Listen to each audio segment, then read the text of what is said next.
The Darkness Out There by Penelope Lively.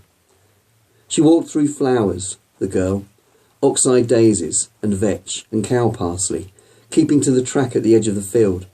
She could see the cottage in the distance, shrugged down into the dip beyond the next hedge. "Mrs. Rutter," Pat had said. "Mrs. Rutter at Nether Cottage. Don't you know her, Sandra? She's a dear old thing. All on her own, of course. We try to keep an eye. A wonky leg after her op, and the home helps off with a bad back this week. So could you make that your Saturday afternoon session, dear? Lovely. There'll be one of the others. I'm not sure who."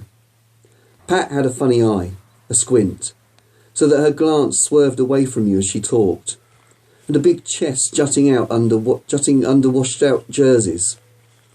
Are people who help other people always not very nice looking? Very busy being busy, always in a rush. You didn't get people like Mrs. Carpenter at the King's Arms running the Good Neighbours Club. People with platinum highlights and spike heel suede boots. She looked down at her own legs, the girl, bare brown legs brushing through the grass, polleny summer grass that glinted in the sun. She hoped it would be Susie, the other person, or Liz. They could have a good giggle doing the floors and that, doing her washing, this old Mrs. Rutter. They were all in the Good Neighbours Club, her set at school, quite a few of the boys too. It had become a sort of craze, the thing to do. They were really nice, some of the old people. The old folks, Pat called them. Pat had done the notice in the library. "Come and have fun, giving a helping hand to the old folks. Adopt a granny." And the jokey cartoon drawing of a dear old bod with specks on the end of her nose and a shawl. One or two of the old people had been a bit sharp about that. The track followed the hedge, round the field to the gate, and the plank bridge over the stream. The dark reach of the spinney came right to the gate, there so that she would have to walk by the edge of it, with the light suddenly shutting off the bare wide sky of the field. Packer's End. You didn't go by yourself through Packer's End if you could help it. Not after tea time, anyway.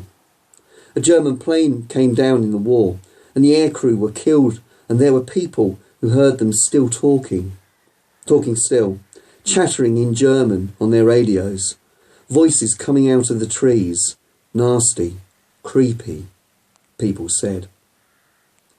She kept to the track, walking in the flowers, with corn running in the wind between her and the spinney.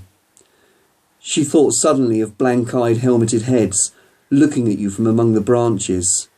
She wouldn't go in there for £1,000, not even in bright day like now, with nothing coming out of the dark slab of trees but birdsong. Blackbirds and thrushes and robins and that. It was a rank place, all whippy saplings and brambles, and a gully with a dumped mattress and bedstead, and an old fridge, and somewhere, presumably, the crumbling rusty scraps of metal and cloth and bones. It was all right out here in the sunshine. Fine. She stopped to pick grass stems out of her sandal. She saw the neat print of the strap marks against her sunburn. Pink, white on brown. Somebody had said she had pretty feet, once. She looked at them, clean and plump and neat on the grass. A ladybird crawled across a toe. When they were small, 6 and 7 and 8, they'd been scared stiff of Packer's End. Then they hadn't known about the German plane. It was different things then, witches and wolves and tigers. Sometimes they'd go there for a dare, several of them, skittering over the field and into the edge of the trees, giggling and shrieking. Not too far in, just far enough for it to be scary, for the branch shapes to look like faces and clawed hands, for the wolves to rustle and creep in the greyness you couldn't quite see into, the clotted shifting depths of the place. But after, lying on your stomach at home, on the hearthrug watching telly with the curtains drawn and the dark shut out, it was cosy to think of Packer's End, where you weren't. After they were 12 or so, the witches and wolves went away. Then it was the German plane, and other things too. You didn't know who there might be around in woods and places, like stories in the papers, girl attacked on lonely road, police hunt rapist, There was this girl, people at school said. This girl some time back who'd been biking along the field path, and these two blokes had come out of Packer's End. They'd had a knife. They'd threatened to carve her up. There wasn't anything she could do. She was at their mercy. People couldn't remember what her name was exactly.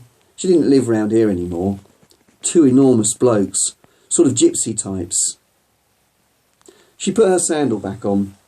She walked through the thicker grass by the hedge and felt it drag at her legs and thought of swimming in warm seas. She put her hand on the top of her head and her hair was hot from the sun, a dry burning cap. One day, this year, next year, sometime, she would go to places like on travel brochures and run into a blue sea.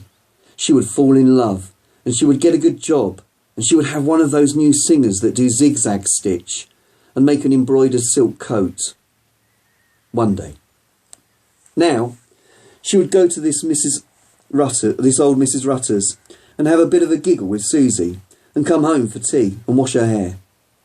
She would walk like this through the silken grass with the wind seething the corn and the secret invisible life of birds beside her in the hedge.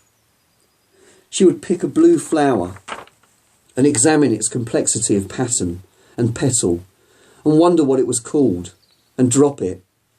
She would plunge her face into the powdery plate of an elderflower and smell tomcat, and sneeze and scrub her nose with the back of her hand.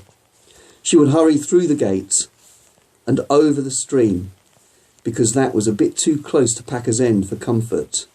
And he rose from the plough beyond the hedge. Ah! The Darkness Out There by Penelope.